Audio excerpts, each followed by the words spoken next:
પ્રશંસકો અને અમુક અર્થમાં કહીએ તો ભક્તો પણ સારા અર્થમાં એવા આપણે સૌ જ્યારે આ સંભાળના પ્રોગ્રામમાં આવ્યા છીએ ત્યારે જેમ રોગેલિયા સાહેબે કહ્યું તે પ્રમાણે જે બધી વસ્તુઓ પુસ્તકોમાં જ્યાં નોંધાઈ છે એને અમે દૂર રાખી અને કંઈક બહુ જ ઇન્ટિમેટ પણ છતાંય કંઈક એમના વ્યક્તિત્વના પાસાને ઉજાગર કરે એવી 2-3 વાતો કરીશ. ગુજરાત વિદ્યાપીઠ અને ગુજરાત યુનિવર્સિટી, આમ જોવા જઈએ તો શાબ્દિક ભાષાંતર છે, એના લીધે ઘણા કન્ફ્યુઝનો થાય છે. એની કંઈક રસપ્રદ વાત ચા પીતા કરીશું આપણે ક્યારેક. પણ હું મારી જાતને પૈસી વૈદ જોડે સરખાવવા માગતો નથી. હું તો બહુ નાની વ્યક્તિ છું એ મહાન વ્યક્તિ સાથે, પણ કંઈક સામ્યતા છે આ બે વસ્તુ જોડે. એ જ સહેજ યાદ કરવાનું મને અત્યારે ગમશે. પીસી વૈદ સાહેબ ગુજરાત યુનિવર્સિટીમાં ઘણું બધું કામ કર્યું, વાઇસ ચાન્સેલર, અધ્યક્ષ ને બધું ઘણું બધું કર્યું. પણ વિદ્યાપીઠ સાથે પણ એમનો ઘણો ગૌરવ હતો. એની વાત હું આગળ પણ થોડીક કરીશ. હું મારી જાતને કહું તો મારો જન્મ ભલે મારા મોસાળમાં થયો, પણ જન્મથી માંડીને હું કોલેજમાં ગયો ત્યાં સુધી આ વિદ્યાપીઠની 4 દિવાલોની બહારની દુનિયા ફિઝિકલી નથી જોઈ, મેન્ટલી તો બહુ મોટી જોઈ હતી. કારણ કે વિદ્યાપીઠનું વાતાવરણ જેવું હતું. એની પણ હું થોડીક વાત આગળ કરું છું. કોલેજમાં ગયો ત્યારે જ બહાર, બાકી ગુરુકુમાર વિનય મંદિર જે બહાર છે એનું 1 થી 11માં હું ભણ્યો અને બધા બહુ જ સંસ્મરણો છે. એટલે એ એક સામ્યતા.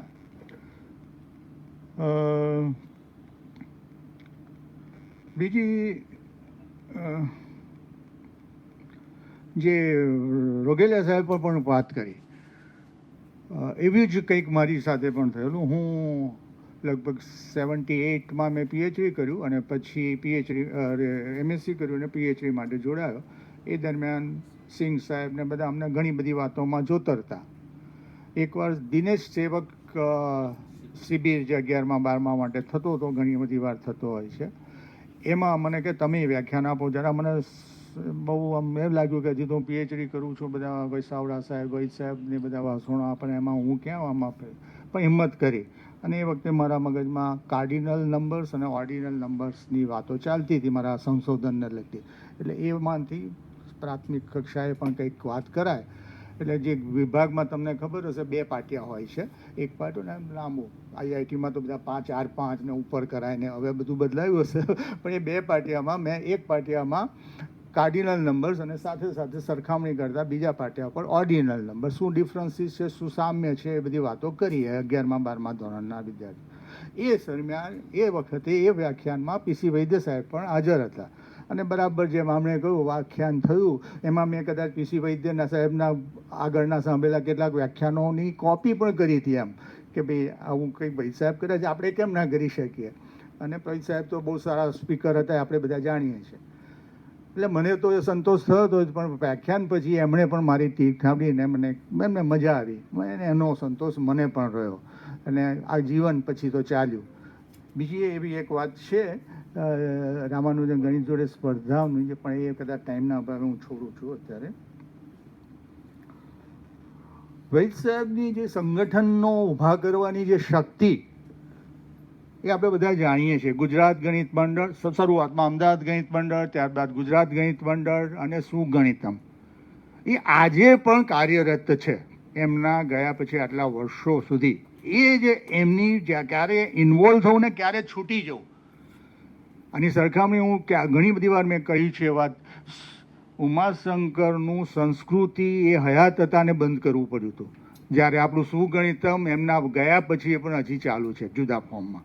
એટલે આ એમની સંગઠન શક્તિનો પરચો છે. કારણ કે પોતે કરવું નહીં, બધાને આગળ કરવા. જેમ એમણે કર્યું એમને બધા કેટલાય બધા સ્કૂલના શિક્ષકો અને બધાને આગળ કરી. ગામે 1000ની વસ્તીવાળા ગામોમાં કોન્ફરન્સ કરવી નાનું કામ નથી. અરુણભાઈ વૈદ્ય દિલ્હીથી પ્લેનમાં આવે અને પછી એસટી બસમાં પાછા એ ગામડામાં આવે, એ મેં દિવસો જોયા છે. એટલે પણ આ બધા લોકોએ જે ગુજરાત ગણિત મંડળ ને બધાને આગળ લઈ ગયા છે એનો લાભ આપણને અમને લોકોને તો બીજી રીતે મળ્યો હોત, પણ જે સ્કૂલના શિક્ષકોને એ બધાને જે આત્મસન્માન અને કામ કરવાની જે મજા આવે એ બધાના મૂળમાં એમની સંગઠન શક્તિ છે. હવે સાહેબ જુદી વાત કરું. માર્ટિન લ્યુથર કિંગે ગાંધીજીને ભવ્ય, આમ તો આઇન્સ્ટાઈને પણ ગાંધીજીને બહુ જ પેલું ધ ફ્યુચર, ધ જનરેશન્સ, એ આખું છે એમાં હું જતો નથી, પણ એ તો બહુ જાણીતી વાત છે. પણ માર્ટિન લ્યુથર કિંગે જે ગાંધીજીને શ્રદ્ધાંજલિ આપી એ મને બહુ ગમે છે. એમણે કહ્યું હતું, you can ignore Gandhi at your own risk. You can ignore Gandhi at your own risk. તમે તમારા પોતાના જોખમે ગાંધીજીને અવગણી શકો. મને બહુ ગમે છે આ. એવી જ વસ્તુ હું પીસી વૈદ્ય સાહેબ માટે કહું છું. અહીંયા આપણા લોકલ આમ પીસી વૈદ્યનું વ્યક્તિત્વ આંતરરાષ્ટ્રીય છે. એમનું વૈદ્ય મેટ્રિક ને બધી વાતો તો આ પુસ્તકમાં ઘણી બધી છે, આપણે જાણવી જોઈએ અને આપણા વિદ્યાર્થીઓને કહેવી જોઈએ. જે સંજોગોમાં એમણે પીએચડી કર્યા અને બધું જે અગવડો ભોગીને પણ બધું કર્યું. પણ તો હું એ જ વાક્યને આ સમય કે you can ignore PC Vaidya at your own risk. હવે વિદ્યાપીઠની મેં કહું કે વિદ્યાપીઠ, પીસી વૈદ્ય એની વાતો કરીએ તો ગુજરાત વિદ્યાપીઠમાં ઘણા બધા પ્રોગ્રામો થાય છે, હજી એ પણ થઈ રહ્યા છે, પણ જે હજી મને અત્યારે થાય છે કે નહીં બહુ ખબર નથી, હર્ષદભાઈ મને કહેશે. પણ કમલનયન બજાજ સ્મૃતિ વ્યાખ્યાન માળામાં બહુ મોટા મોટા વ્યક્તિઓએ વ્યાખ્યાનો આપ્યા છે અને એમાંના કેટલાક છપાયા પણ છે. એમાંનું એક પુસ્તક છે આઇન્સ્ટાઈન અને ગાંધીજી. એ વ્યાખ્યાન માળા જે આપી એમાં કોણે કોણે ભૂતકાળમાં આપી છે મારી પાસે આખું લિસ્ટ છે, પણ હું એમાંથી 2-3 અને એનો પર્સનલી એકાદ જણને તો મેં સાંભળ્યા છે, કારણ કે હું વિદ્યાપીઠમાં એ વખતે ભણતો હતો, રહેતો હતો. મારા ફાધર અહીંયા સર્વિસ કરવા હતા, મેં વાત કરીએ.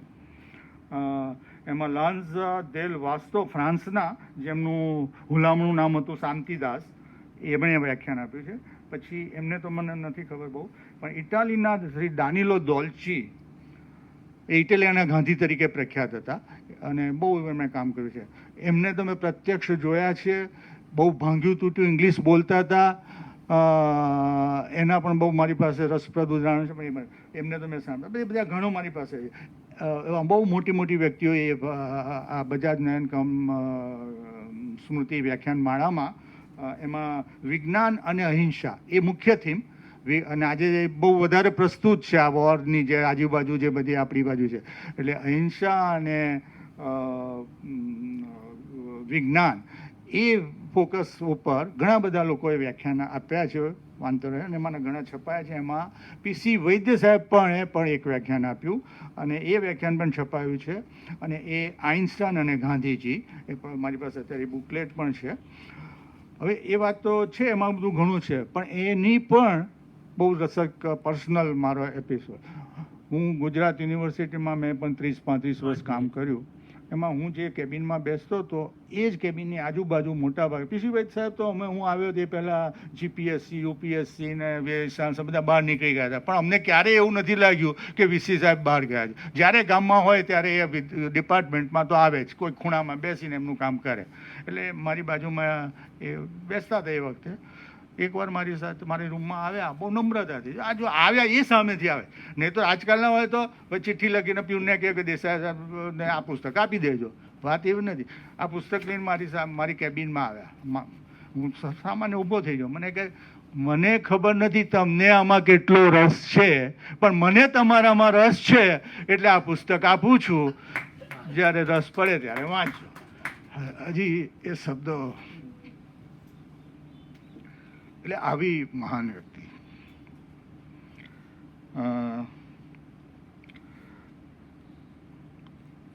બસ મુખ્ય વાતો થઈ ગઈ. આપણી મોંઘેરી ધરોહરને અમે એનું વાંચીકંપન કર્યું. બહુ સમય મળ્યો નહોતો, પણ એવું કંઈક આ પુસ્તક વાંચવા જેવું છે. એમાં ફક્ત એમના રિસર્ચની કે એજ્યુકેશનની બધી જ વાતો છે. એ જમાનાનું, આ જમાનાની ભૂગોળ છે, વિજ્ઞાન છે, સમાજશાસ્ત્ર છે, એટલું બધી વસ્તુઓ આમાં છે. અને એને એવોર્ડ પણ મળ્યો છે, એ પણ વાત છે. આ પુસ્તકને એ પ્રકારના લખાણોમાં કોઈક વર્ષનો ગુજરાત સાહિત્ય પરિષદ તરફથી એને એવોર્ડ પણ મળ્યો છે. પણ આપણે બધાએ વાંચવા જેવું છે અને આઇન્સ્ટાઈન અને ગાંધીજી એ બુકલેટ પણ કોઈને રસ હોય તો હું સ્પેર કરી શકું આ સંભારણા સાથે. અને અમને આ પ્રસંગે આ બધા સંભારણા યાદ કરવા અને વ્યક્ત કરવા માટે જે તક આપી એ બદલ ગુજરાત ગણિત મંડળ, અમદાવાદ ગણિત મંડળના સર્વે હોદ્દેદારો ને આભાર સાથે હર્ષદભાઈને ફરી વિદ્યાપીઠમાં મને જે વિદ્યાપીઠનું નામ આવે એટલે એક ઉમળકો આવે છે કે હું આવીશ જ બીજી વસ્તુ. એટલે એ બધાને અત્યારે જે કામ થઈ રહ્યું છે એમના શુભેચ્છાઓ સાથે.